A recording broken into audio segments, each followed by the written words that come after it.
দোস্ত, দেশ তো স্বাধীন হয়ে গেল। এবার বিয়েটা সেরে ফেলতে হবে। হয় রে বন্ধু, এবার আর সময় নষ্ট করলে চলবে না।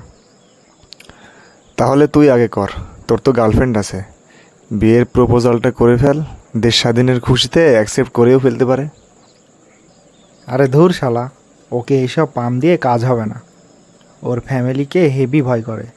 বিয়ের কথা বাসায় বলতেই পারবে না, আর আমিও বাসায় বলতে পারবো না।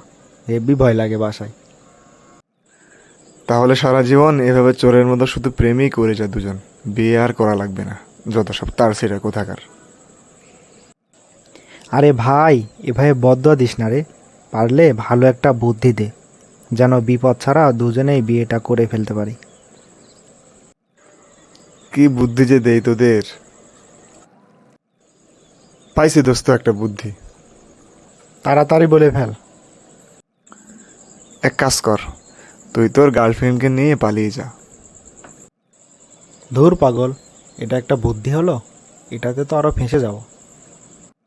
আরে ভাই শোন আগে, তুই যদি এখন পালিয়ে যাস তাহলে তোদের দুজনের ফ্যামিলির কেউ খুঁজতেও পারবে না, থানায়ও যেতে পারবে না। কারণ এখন তো দেশে পুলিশই নেই রে। ওরে হিটলার, মাথায় এত বুদ্ধি নিয়ে ঘুমাস কিভাবে?